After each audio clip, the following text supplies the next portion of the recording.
What's up mga kasero? Welcome ulit sa ating channel, 000 Vlogs.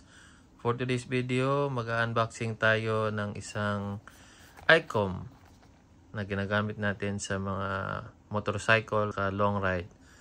At ituturo ko pa rin sa inyo kung paano i-connect kasi dalawa yung binili natin para sa akin at kay Lovely. But before that, intro muna tayo.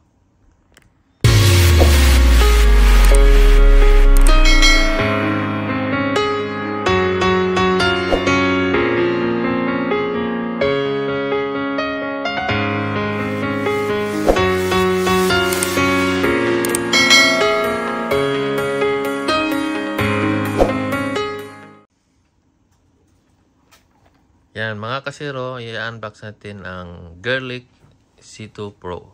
Okay, so umpisa natin. Buksan natin yung isa.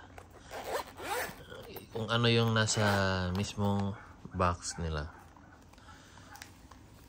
Okay. So maganda, may casing sila. Tapos ito yung mismong ICOM. Ayan. Lagay muna natin dyan. Yung kasama niya is ito. Meron ding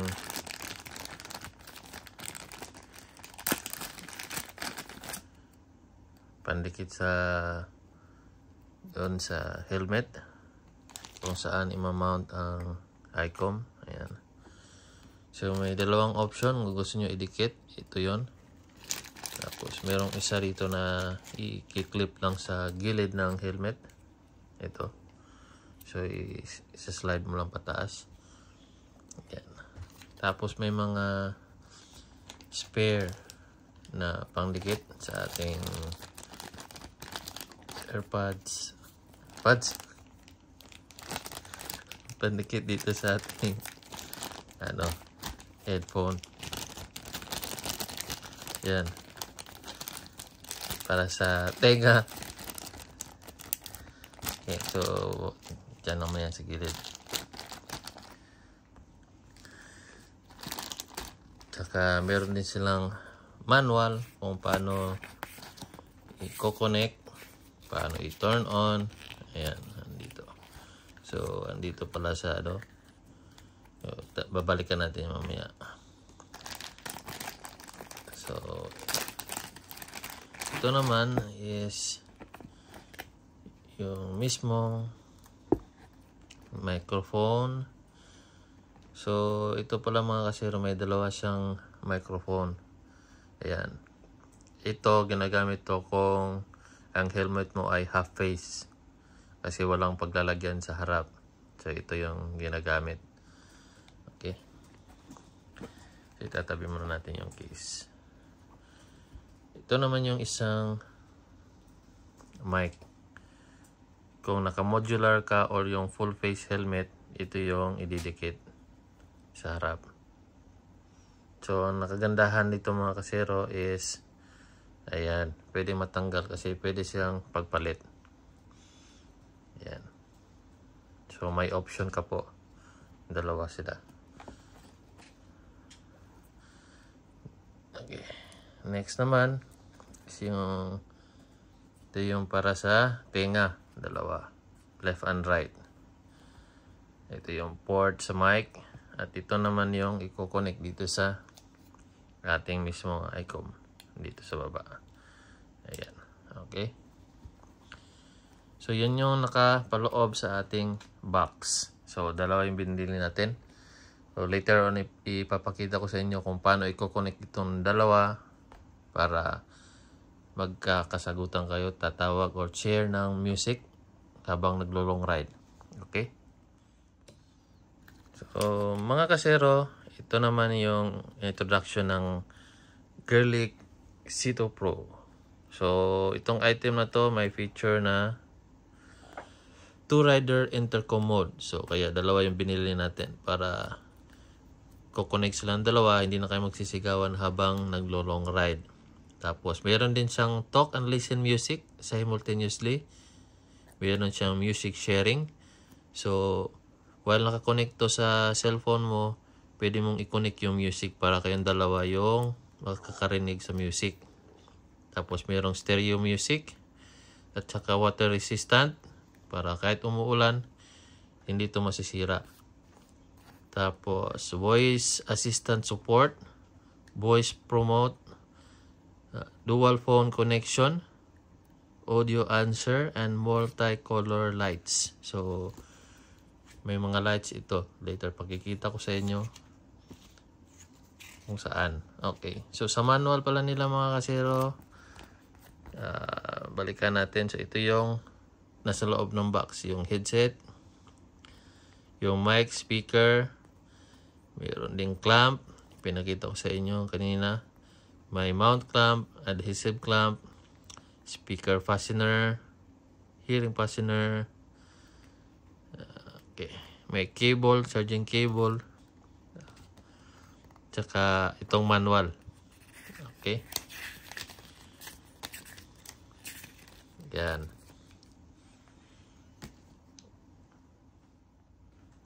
Okay mga kasero. So ito na po yung isang set niya. Yan. So i-connect natin ito para ito yung gagamitin nating mic. Okay. Tapos ito naman i-connect natin dito sa ilalim. Kasi itong isa mga kasero na may cover, ito yung charging port. Yan. So pareho silang Type C. Baka malito kayo. Yung may takip is charging port. Yung walang takip is ito para sa ating mic tsaka headset. Ayan. Okay. So ito naman po yung power button. Long press lang. Ito yung M naman is yung mode. Ito naman yung volume. Minus volume, ito ng plus volume. Okay, so ito turn on natin mga kasero. So long press for 3 seconds. Okay, power on. Ayan. So makikita nyo naka-turn on na siya kasi mag-iilaw. Okay. Kunin natin yung isa para ma-try natin na mag-connect. So okay mga kasero, so yung next po na papakita ko sa inyo is paano magko-connect yung intercom nyo sa isa't isa. Okay? So, first step po mga kasero is turn on po natin yung Gerlek natin na Sito Pro. Sasabay natin i-long press yung letter G. Ayan. So, narinig nyo yun, power on. So, pag ganito, power on lang muna yan. Hindi pa yan nagko-connect. Okay? So, para magko-connect yung intercom, itong letter M, kasi ito yung mode, i-long press natin para marinig natin na intercom mode.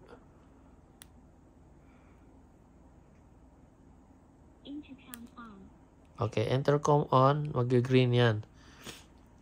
Ayan, subukan din natin itong isa.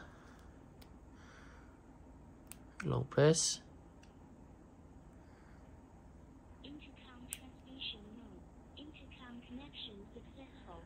Okay. So, intercom connection on. Tapos, intercom connection successful kasi malapit silang dalawa. So, kanina nakita niyo itong isa na nagkukulay green lang. Tapos, kasi naghahanap pa siya ng makukunikan. Ngayon, pag na-turn on ko na itong isa, narinig nyo rin na nag-intercom on. Tsaka magkasunod yung sinabi niyang intercom connection successful. Ibig sabihin, na-connect na itong dalawa. Tsaka iba na yung ilaw ngayon. Nakikita nyo, nagbiblink na yung dalawa. Kulay green. Ayan. Ibig sabihin, nag-connect na yung dalawa. So, yan lang yung steps kung paano i-connect yung dalawang intercom natin na Gerlek Sito Pro. Okay? Tapos kung gusto na naman ng mag-iilaw dito, isang press lang. Ayan, mag-iilaw. Ayan, isang press lang din. Ayan, kung gusto niyo palitan ng ilaw, press ka ulit. Ayan, press ulit. Ayan. Ayan. So, magpapalit-palit na siya ng ilaw kung anong gusto nyo. Prepare sa inyo. Okay? So, yan lang mga kasero. So, ayan mga kasero. Nakita nyo, nag-iilaw na yung dalawa. So, kung nag-iilaw yan, ibig sabihin, mas madali ring malulubat. So, don't worry. Pwede naman siyang i-charge. Okay, so, next mga kasero, ipapakita ko sa inyo paano i-connect yung intercom natin sa ating cellphone. Very easy lang mga kasero. Papatayin man natin itong isa para kasi pareho kasi yung pangalan. So, dito mga kasero, nakonect ko na kasi yung isa kagabi. I-open mo lang yung halimbawa ito na-connect na siya kagabi. So, halimbawa, ano natin to, i-forget. Okay, so naka-on na yung intercom natin mga kasero. Punta lang tayo dito sa Bluetooth.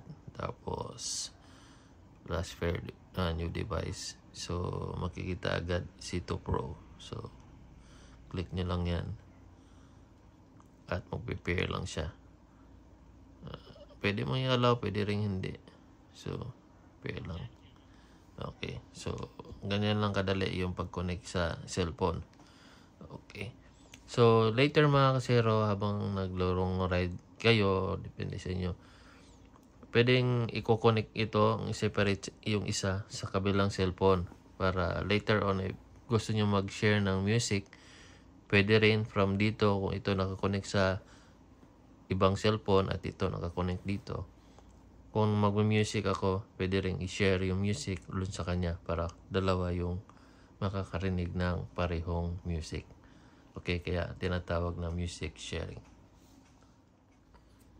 Okay, ask natin si Lovely para i-connect itong isa sa kanya.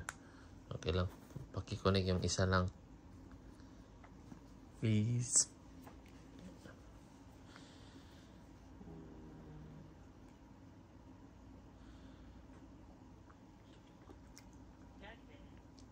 Narinig niyo na yung connect na. Connect na sa isa. Okay, so ibig sabihin, kasero, ito is nakakonect. Tapos ito namang isa nakakonect dun sa cellphone ni Lovely. Okay. So, try natin na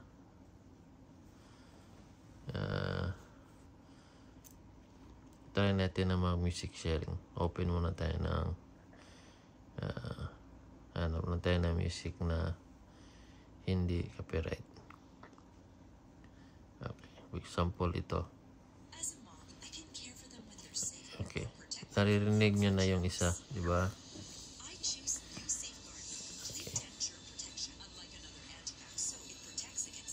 Okay. Ang yan. Yan, tumutunog na yan ito. So, kung mag-ano tayo mga kasero, magko-connect sa music. Ayan.